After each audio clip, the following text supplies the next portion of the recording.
नमस्ते, मैं चंद्रभूषण। आज मैं आपके सामने एक बुक का रिव्यू करने जा रहा हूं और उस किताब का नाम है मेडिटेशंस। उस किताब को लिखा है पूर्व रोमन इंपेरर मार्कस ऑरेलियस ने। वो किताब मेरे हाथ में है।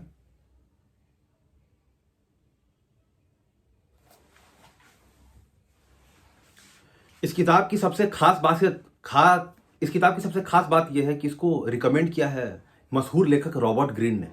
हम सब जानते हैं रॉबर्ट ग्रीन को कि जिन्होंने द 48 लॉज ऑफ पावर या मास्टरी जैसे किताबों को लिखा है।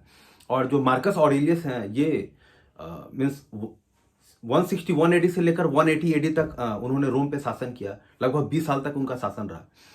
आप जब इस किताब को पढ़ेंगे तो आपको ये पता चलेगा कि किस तरीके से एक राजा को जो है अपने जनता के साथ ट्रीट करना चाहिए और कैसे जिसके पास सारा सुविधा है उसको उन सब चीज़ों से बच के हमेशा ये ध्यान देना चाहिए कि उसका देश कैसे प्रगति करता है। ये बेसिकली स्टोइक फिलॉसफी पे है। और कई बार आप इसमें सोक्रेट्स का मीन्स जिक्र पाते हैं, फिर प्लूटो का जिक्र पाते हैं। आप इस तरीके से आपको काफ़ी कुछ जानने को मिलेगा। इसी किताब में इन्होंने मार्कस ऑरेलियस ने लिखा है कि एक इंसान के जीवन में 3 चीज़ों का जानकारी होना बहुत जरूरी है। पहला तो कि वो फिजिक्स को जाने कि ये यूनिवर्स बना कैसे। उसके बाद वो लॉजिक पे काम करे, मीन्स वो हमेशा ये दिमाग लगाए कि ये सही है कि ये गलत है, क्या झूठ है क्या सही है, क्या जो हमारे सामने दिखाया जा रहा है क्या वो प्रोपेगेंडा है या वो सही में वो चीज़ है। और उसके बाद वो एथिक्स का बात करते हैं कि हमें अपने जीवन में एथिक्स का पालन करना चाहिए। ऐसा नहीं कि हम जनता को कुछ भी मीन्स कह दें कि हम आपको ये देंगे वो देंगे और हम उनसे झूठ बोले। मीन्स एक उनका ये कॉन्सेप्ट काफ़ी अच्छा है। फिर इसके पेज नंबर 92 पे एक उन्होंने बहुत शानदार बात कहा। मार्कस कहते हैं कि एक इंसान को अपनी जिंदगी इस तरीके से जीना चाहिए जैसे वही उसका आज आखिरी दिन है। माने जैसे मैं आज ये वीडियो रिकॉर्ड कर रहा हूं तो यही मेरे जीवन का आखिरी दिन है। इससे मार्कस कहते हैं कि तब आदमी को पता लगेगा कि अगर हम किसी से मेरा जुड़ाव है या अफेक्शन है तो बहुत ज़्यादा अफेक्शन नहीं हो, और अगर कोई हमसे मिल रहा है तो हम उसे बहुत ऐसा नहीं कि एकदम ठंडा से उसे मिले। कहने का मतलब कि हमारे व्यवहार में जो है समता होना चाहिए। हमको किसी से लगाव भी है तो उसका एक तरीका है, और अगर हम किसी से नॉर्मली भी मिल रहे हैं तो उसका एक तरीका है मिलने का।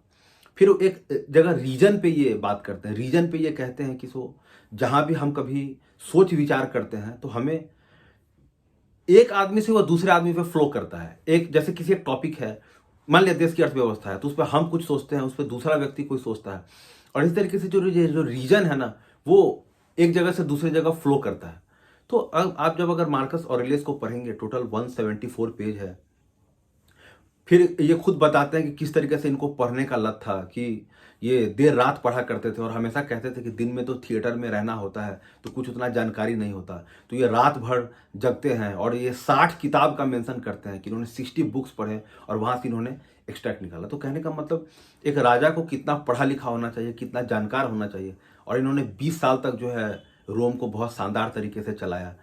ना ही वहाँ कोई मीन्स जितने भी तरीके प्रॉब्लम है इन्होंने बहुत ही अच्छे से उसको ठीक किया। फिर वो अपने गुरु फ्रॉन्टो का भी जिक्र करते हैं जिनको ये कभी कभी अपना स्टडी शेड्यूल बताते हैं।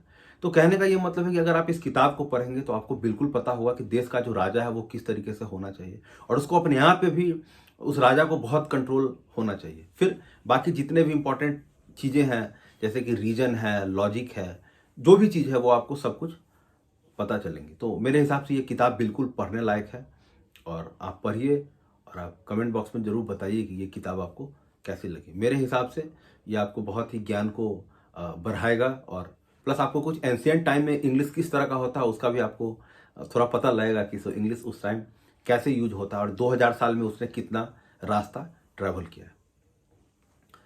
उम्मीद है आपको मेरी वीडियो पसंद आएगी। धन्यवाद।